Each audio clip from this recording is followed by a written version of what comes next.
কিয়ামতের ময়দানে কেউ আমাদের জন্য সুপারিশ করতে পারবে? পাগল হয়ে যাব আমরা। সূর্যটা মাথার কাছে, ক্ষুধায় তৃষ্ণায় জিহ্বাটা কুকুরের মতো বের হয়ে ঝুলতে থাকবে, মাথার মগজগুলো গলে গলে নাকের ছিদ্র দিয়ে কানের ছিদ্র দিয়ে বেয়ে বেয়ে পড়তে থাকবে। বাবা ছেলের দেখলে দিবে দৌড়, বলবে চিনি না, ইয়া নাফসি আল্লাহ আমারে বাঁচাও, ঠিক কিনা? পীর সাহেব মুরিদ রে বলবে চিনি না, মুরিদ পীর সাহেব রে বলবে চিনি না, ভাই ভাই রে চিনবে না। সব নবী আর সব উম্মতের একটাই জিকির, ইয়া নাফসি ইয়া নাফসি। নবীও জিকির করে ইয়া নাফসি, উম্মতও জিকির করে। সবাই সাইয়েদনা আদম রে ধরবে, সাইয়েদনা আদম বলবে আমি পারবো না। নূহের কাছে যাও, সাইয়েদনা নূহ বলবে পারবো না। ইব্রাহিমের কাছে যাও, সাইয়েদনা ইব্রাহিম বলবে পারবো না। মুসা আলাইহিস সালামের কাছে যাও, মুসা আলাইহিস সালাম বলবেন পারবো না। ঈসা আলাইহিস সালামের কাছে যাও, সাইয়েদনা ঈসা আলাইহিস সালাম বলে এত জায়গায় ঘুরে লাভ নাই, জায়গা মতো যাও মিয়া, জায়গা মতো যাও। মাকামে মাহমুদে বিশ্বনবীকে সেজদায় পড়ে থাকতে দেখবা। ওই নবী ছাড়া আজকের এই ভয়ঙ্কর আমাদের সবার বিপদের দিন, এই বিপদের দিনে আল্লাহর সামনে দাঁড়িয়ে কথা বলার মতো সাহস আজকে কারো নাই। বিশ্বনবী কাঁদতে থাকবেন, সেজদায় পড়ে কাঁদবেন। সবার জিকির ইয়া নাফসি ইয়া নাফসি, বিশ্বনবীর জিকির ইয়া উম্মতি। কাঁদতে কাঁদতে নবী আমার বেহুশ, সবাই বিশ্বনবীর চারদিকে দাঁড়িয়ে থাকবে গোল হয়ে। আমার নবী মাকামে মাহমুদে সেজদায় পড়ে থাকবে। বিশ্বনবীর কান্না দেখে আল্লাহর সহ্য হবে না। আল্লাহ বলবে না নবী ইরফা রাসাক, মাথা উঠান, আর সইতে পারি না। সাল তোতা, এবার চান, কি লাগবে আপনার সব দেব। ওয়াশফা তুশাফা, যার জন্য সুপারিশ করবেন তাকেই জান্নাত দিয়ে দেব। বিশ্বনবী বলেন লিকুল্লি নবিয়িন দাওয়া মুস্তাজাবা, সব নবীর দুনিয়াতে একটা স্পেশাল দোয়া ছিল, এটাকে বলে দাওয়া মুস্তাজাবা। এই দোয়াটা করলেই কবুল করে নিয়েছে কে? আল্লাহ। সব নবীর ওই দোয়াটা দুনিয়াতেই করেছেন, শুধুমাত্র কেবলমাত্র বিশ্বনবী তার স্পেশাল দোয়াটা আজ পর্যন্ত এখন পর্যন্ত করে নাই। বিশ্বনবী বলেন ওয়া ইন্নী আখতাবিউ দাওয়াতি শাফাআতান লি উম্মতি ইয়াউমাল কিয়ামাহ, আমি আমার দোয়াটা, আমি আমার স্পেশাল সাপ্লিকেশনটা কিয়ামতের দিন কঠিন মুসিবতের কালে তোমরা যখন বিপদে পড়ে যাবা, আমার স্পেশাল দোয়াটা ওই দিন করে আমি তোমাদের সুপারিশ করে জান্নাতে পাঠায়া দেব। সাহিবুশ শাফাআ, বিশ্বনবী ছাড়া কথা বলার মতো ক্ষমতা, স্পর্ধা, সাহস সেদিন কারো থাকবে না। চিৎকার করে বলেন ঠিক কিনা? আবার উনি সাহিবুল কাউসার, উনি কাউসারের মালিক। আল্লাহ ওনাকে কাউসার দিবেন। অন্য নবীদেরও দিছে না? কথা বলেন। কাউসার দিয়েছে। কি মজার পানি, আহলা মিনাল আসাল, মধুর চাইতেও মিষ্টি, সুইটার দেন হানি, মধুর চাইতেও মিষ্টি। আব্রাতু মিনাস সালজ, বরফের চাইতেও ঠান্ডা। আবিয়াতু মিনাল লাবান, দুধের চাইতেও সাদা। এক ঢোক যে পান করবে আজীবনের জন্য তৃষ্ণা চলে যাবে। সাহিবুল কাউসার। তৃষ্ণার চোটে আমরা পাগল পারা হয়ে বিশ্বনবীর কাউসারের দরবারে যাব। বিশ্বনবী পেয়ালার মধ্যে করে করে আমাদেরকে কাউসার পিলাবেন। এই কাউসারের ক্ষমতাও রব্বুল আলামিন পৃথিবীর কোন নবীকে দেন নাই। সব নবীরাও বিশ্বনবীর কাছে চেয়ে চেয়ে কাউসার সেদিন খাবে। সুবহানাল্লাহ পড়বেন না? সাহিবুল কাউসার, সাহিবুল মিরাজ, সাহিবুল শাফাআহ, সাহিবুল মাকাম আল মাহমুদ। আজানের পরে দোয়াতে বলি না আতি মুহাম্মাদিনিল ওয়াসিলাতা ওয়াল ফাদিলা ওয়া বা'আস মাকামান মাহমুদা। ও আল্লাহ, আমার নবীর আপনি মাকামে মাহমুদ দেন। মুফাসসিরিন ইকরাম, মুহাদ্দিসিন ইকরাম এই মাকামে মাহমুদ কি এটার ব্যাখ্যা করতে যেয়ে হয়রান হয়েছেন। কেউ বলেছেন কিয়ামতের ময়দানে বিশাল একটা সিংহাসন, কেউ বলেছে জান্নাতের মধ্যে একটা সিংহাসন, কেউ বলেছে না না, আমার আল্লাহর আরশের পাশে স্পেশাল একটা জায়গা আছে, ওই জায়গাটার নাম হলো মাকামে মাহমুদ। ওখানে বিশ্বনবী বসবেন। এই নবীর সাথে কারো স্ট্যাটাসের কোনো তুলনা চলে? কথা বলতে হবে। এই নবীরে গালি দিলে কলিজায় আগুন লাগে না? এই নবীর বিরুদ্ধে কথা বললে মুসলমান সইতে পারে? এমন স্ট্যাটাস আল্লাহ বানালেন, এত মর্যাদা আল্লাহ দিলেন, এত সম্মান দিলেন, গোটা বিশ্বের কোনো নবীরে দেয় নাই। আবার বিশ্বনবী বলতেন নুসিরতু বির-রু'বি মাসিরাতা শাহর, আমাকে আল্লাহ ভয় দিয়ে সাহায্য করেছেন। আমি যেই জায়গায় দাঁড়িয়ে থাকি, আমার ডানে বায়ে সামনে পেছনে 1 মাসের জায়গা পর্যন্ত কোনো কাফির আমার সামনে আসতে পারে না ভয়ে। 1 মাসের জায়গা পর্যন্ত কোনো কাফির যদি দাঁড়ায় থাকে, বিশ্বনবীর জন্য ভয়ে তার কলিজায় ধুকধুকানি শুরু হয়ে যায়। ধরেন আমি ওনারে ভয় পাই, কাছে আসলেই না ভয়, দূরে গেলে তো আমি পালোয়ান, ঠিক কিনা? উনি আছে কোম্পানিগঞ্জ বাজারের ওইদিকে, আমি এদিকে, আমি পালোয়ান স্বাস্থ্যের সমস্যা নাই, ঠিক কিনা? কারণ কাছে নাই। কিন্তু বিশ্বনবী এমন পাওয়ারফুল ছিলেন, কাছে আর দূরে কোনো কথা না, ডানে বায়ে সামনে পেছনে 1 মাসের দূরত্ব। এই লোকেশনের মধ্যে যদি কোনো কাফির মুশরিকের আন্ডা বাচ্চা থেকে থাকে, বিশ্বনবীর ব্যাপারে ভয় তাদের অন্তরের মধ্যে ঢুকিয়ে দেয় কে? এজন্য বিশ্বনবীর সাথে কারো মর্যাদার কোনো তুলনা চলে না। বিশ্বনবী আমাদের মডেল। আমাদের মডেল কে? কথা বলেন, সবাই বলেন। আপনাদের মনোযোগ আছে না গেছে? জিমায় পড়তেছেন মনে হয়। এটা কিন্তু ক্লাস। আমি সবসময় বলি আমার আলোচনা ক্লাসের মতো মনে করবেন, because I consider all the sitting person in front of me, beside me as a student.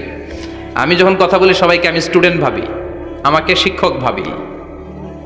আমার আগে যিনি কথা বলেছেন তখন উনি ছিলেন আমাদের শিক্ষক, আমার পরে কেউ বললে উনি শিক্ষক, আমরা ছাত্র, ঠিক কিনা?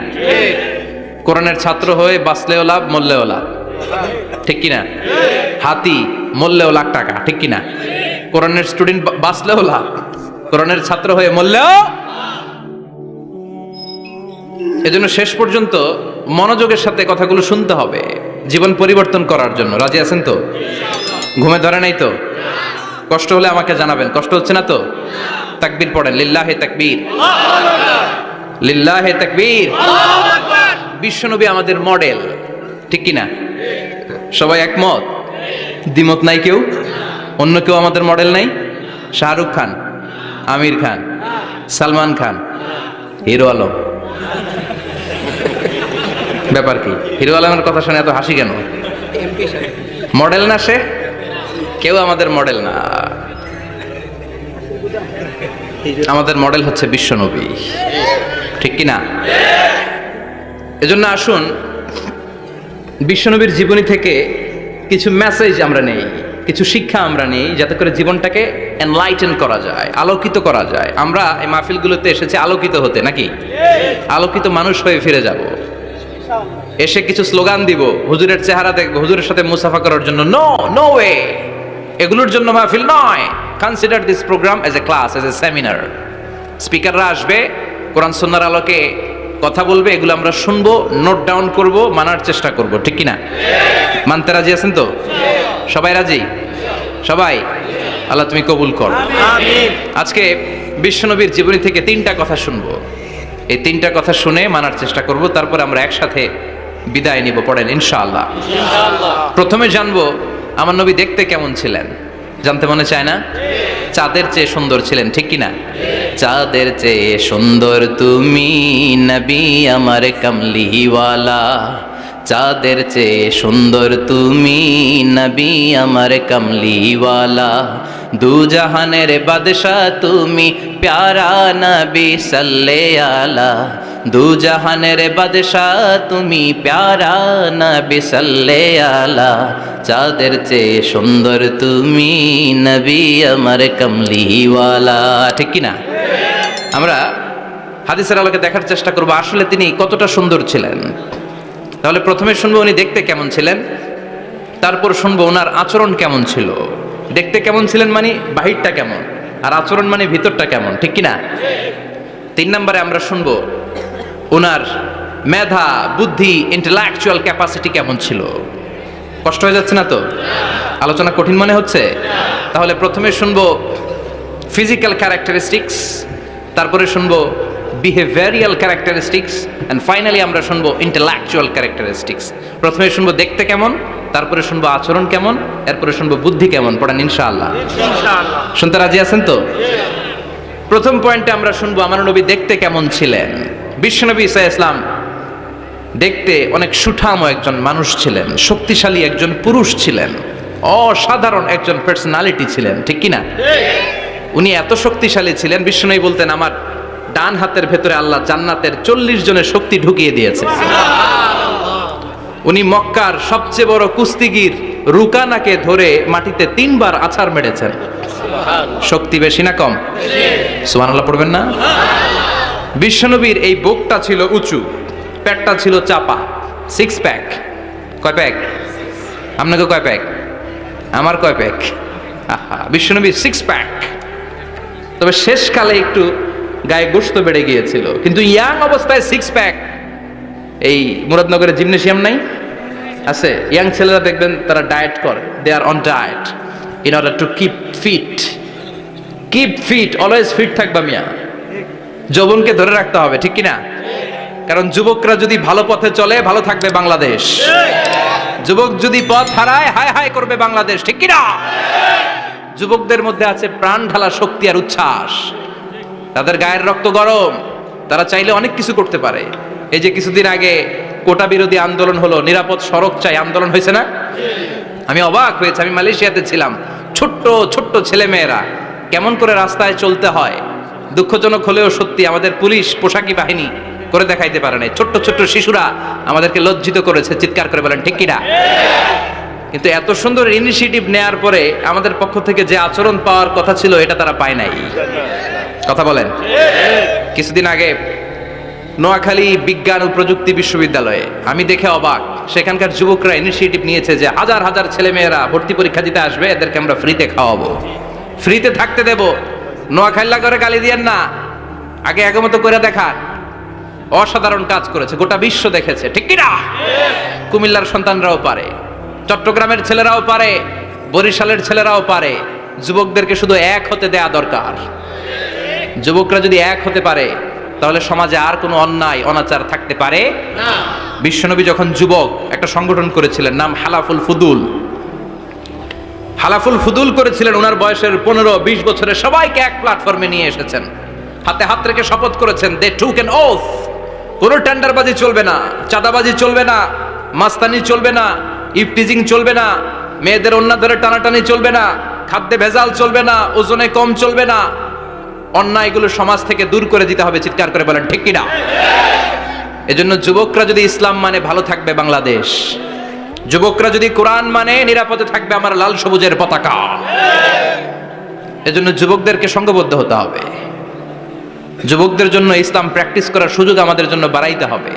এজন্য যুবক ভাইয়েরা অলওয়েজ কিপ ফিট থাকবা, এক্সারসাইজ করবা, খেলাধুলা করবা, জিমনেশিয়ামে যাবা। কারণ আল মুমিন আল কবি খায়রুম মিনাল মুমিনাদ দাঈফ। বিশ্বনবী বলেছেন শক্তিশালী মুমিন দুর্বল মুমিনের চাইতে আল্লাহর কাছে অনেক বেশি প্রিয়। সুবহানাল্লাহ। কারণ আমরা যারা দুর্বল, জিহাদের ময়দানে আমরা এক দৌড় দিয়া বেহুশ, ঠিক কিনা? এই যে 71 সালে পাক হানাদার বাহিনীদের সাথে যুদ্ধ করছে কি বুড়া মানুষেরা?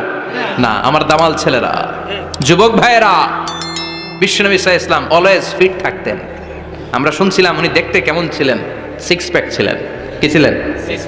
6 প্যাক। বুঝেন তো, এখানে 6টা প্যাক থাকে, মুরব্বীরা কয় না বুঝি না। আচ্ছা, 6টা প্যাক মানে খুবই স্ট্রং ছিলেন। সুবহানাল্লাহ পড়েন। ওয়া কানা কাফফুহু আলিয়ানু মিনাদ দিবাজ। বিষ্ণুবীর হাত, এই হাতের তালু রেশমের কাপড়ের চেয়ে বেশি সফট ছিল। সুবহানাল্লাহ। সফটার দ্যান সিল্ক, সিল্কের চাইতে বেশি সফট। সিল্কের কাপড় চিনেন না? জর্জেটের কাপড়, ধরতে কোমল লাগে, মোলায়েম লাগে। বিশ্বনবীর হাতের তালু এর চাইতে মোলায়েম। এই জন্য এই মোলায়েম হাত যদি কেউ মুসাফা করার সুযোগ পাইতো, কেউ আর হাত ছাড়তে চাইতো না। আর বিশ্বনবীর অভ্যাস ছিলেন, বিশ্বনবী কারোর সাথে মুসাফা করলে, যার সাথে মুসাফা করেছেন উনি হাত টেনে না নিলে বিশ্বনবী ওনার হাত টেনে নিতেন না। আল্লাহু আকবার পড়বেন না? কি অসাধারণ ব্যক্তিত্ব ছিল। হাতের তালু ছিল সফটার দেন সিল্ক। ওয়া কানা রাবাআতাম মিনাল কওম লাইসা বিত-তাবিল ওয়ালা বিল কাসীর। বিশ্বনবী দেখতে একজন মাঝারি গড়নের লোক ছিলেন, খুব লম্বাও না, খুব খাটোও না। খুব বেশি লম্বাদেরকে ভালো লাগে? কথা বলেন। তাকাইতে গেলে টুপি পরে যাওয়ার সম্ভাবনা আছে। খুব খাটো যারা, এদেরকেও কিন্তু দেখতে অতটা ভালো লাগে না। বিশ্বনবী ছিলেন ব্যালেন্সড, মাঝারি ধরনের। লাইসা বিত-তাবিল ওয়ালা বিল কাসীর। কিভাবে আল্লাহ চুজ করেছেন ওনার প্যারা হাবিবকে, পড়েন সুবহানাল্লাহ। ওয়া কানা আযহারাল লাউন, ফর্সা রঙের মানুষ ছিলেন, ব্রাইট কালার। কি কালার? Bright colour. সিভি যারা লিখেন কারিকুলাম ভিটা, ওইখানে স্কিন কালার লিখতে হয়। আপনি কি ফর্সা না কালো? কালো হলে ব্ল্যাক কালার, ফর্সা হলে ব্রাইট কালার। বিশ্বনবী ছিল ব্রাইট কালার, ফর্সা রঙের মানুষ। কতটা সুন্দর ছিলেন! অনেকে বলে সাইয়েদনা ইউসুফ আলাইহিস সালাম বেশি সুন্দর। না না, বিশ্বনবী সাইয়েদনা ইউসুফ আলাইহিস সালামের চেয়ে অনেক গুণ বেশি সুন্দর ছিলেন। বিশ্বনবী বলতেন, আনা মালিহুন ওয়া আখি ইউসুফু সাবিহুন, আমি বিশ্বনবী মালিহ। আলেম যারা আছেন উত্তর দেন আরবিতে। মিলহুন মানে কি? লবণ। তার মানে মালিহ মানে লাবণ্যময়। বিশ্বনবী লাবণ্যময় সুন্দর ছিলেন, আর ইউসুফ আলাইহিস সালাম সাদা সুন্দর ছিলেন। এদিকে লাবণ্যময়, এদিকে সাদা, কোনটা ভালো লাগবে? কথা কন। তার মানে বিশ্বনবীর গায়ের স্কিন ছিল ব্রাইট কালার, ফর্সা রঙের মানুষ ছিলেন, মাঝারি সাইজের মানুষ ছিলেন, সিক্স প্যাকের মানুষ ছিলেন। ওয়া কুবিদা ওয়া লাইসা ফি রাসিহি ওয়া লিহইয়াতিহি 20 শাআরা বাইদা। ইন্তেকালের আগে দাড়ি আর চুল মিলে 20টা দাড়ি চুলের বেশি পাকে নাই। সুবহানাল্লাহ পড়বেন না? দাড়ি আর চুল মিলে মোট পাকছিল কয়টা? অনেকে বলে হুজুর স্বপ্নের ব্যাখ্যা দেন। কি স্বপ্ন দেখেছেন? তিনি বললেন, আমি স্বপ্নে দেখেছি একজন লোক আল্লাহ রাসূলের কবর থেকে উঠে এসেছে। তাই নাকি? উনি জানতে চাচ্ছে যে এটা আল্লাহ রাসূল কিনা। আমি বললাম, চেহারা কেমন দেখেছেন? বলে, হুজুর আমি দেখলাম ধবধবে সাদা দাড়ি, ধবধবে সাদা চুল। তার মানে উনি কি আল্লাহ রাসূলকে দেখেছে? না, আল্লাহ রাসূলের ধবধবে সাদা চুল ছিল না, ধবধবে সাদা দাড়ি ছিল না। ইন্তেকালের আগে দাড়ি আর চুল মিলে পাকছিল কয়টা? কোম্পানিগঞ্জের ভাইয়েরা মনে থাকবে? দাড়ি আর চুল মিলে পেকেছিল কয়টা? কেমন করে পাকবে? উনি তো জাইতুনের তেল মালিশ করতেন। সুবহানাল্লাহ। এজন্য আল্লাহ কসম করে বললেন, ওয়াত্তিনি ওয়াজ-জাইতুনি ওয়া তুরি সিনিনা ওয়া হাযাল বালাদিল আমিন। তিন ফলের কসম, জাইতুনের কসম, এই তিন জাইতুন যারা খাবে তাদের দাড়ি চুল সহজে পাকবে না। জাইতুন চিনেন? Olive oil. জলপাই আছে না? আরব দেশের জলপাইকে বলে জাইতুন। তাম্বুতু বিদ্দিহিনি ওয়া সিবগিল লিল আকিলিন। এটার অনেক কাজ।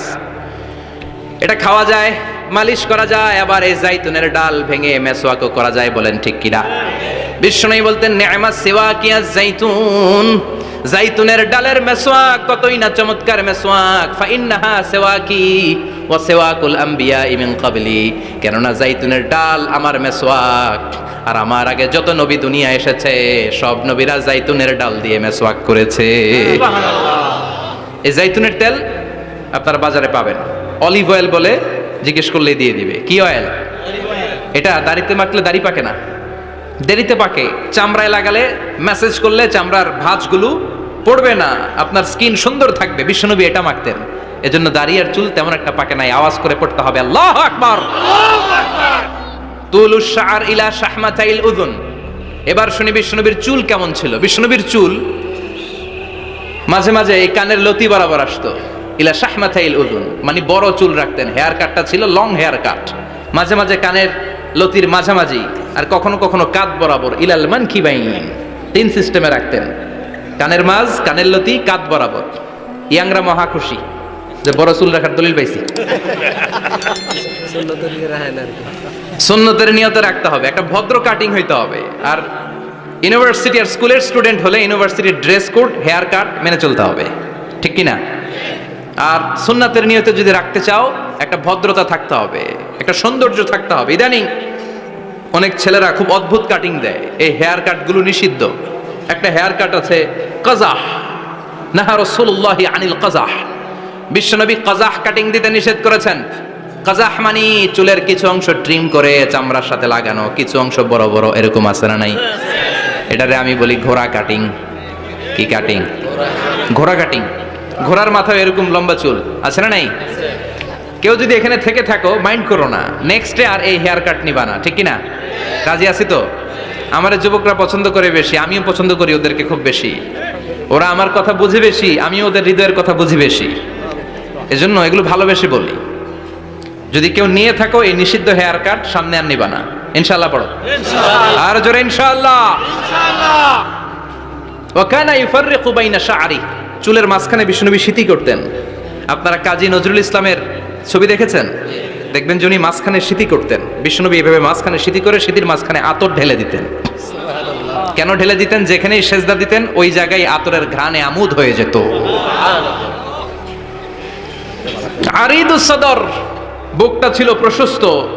ওয়া কানা বাইনা কাতিফাইহি খাতামুন নবুওয়া, আর পিঠের মধ্যে কাজিররিল হাজালা, কবুতরের ডিমের মতো একটা মাহরুন নবুওয়া ছিল। উনি যে শেষ নবী, উনি যে প্রফেট, দ্য লাস্ট মেসেঞ্জার, এটা প্রমাণ আল্লাহ সিল মেরা দিছে। বাম দিকের কাঁধে, ডান দিকে না। কোন দিকে? সাহাবারা যারা এটা দেখেছেন তারা বলেছেন যে আমরা দেখেছি এর মধ্যে কিছু চুলও ছিল, একটু লালচে ছিল, একটু উঁচু ছিল। একদিন বিশ্বনবী বললেন, বান্দার কোনো হক আল্লাহ কোনোদিন ছেড়ে দেয় না। আল্লাহর হক আল্লাহ মাফ করে, বান্দার হকের মাফ নাই। যদিও আমি নবী, আমার উপর যদি কোনো হক থাকে বলো, আমি দিয়ে দেব।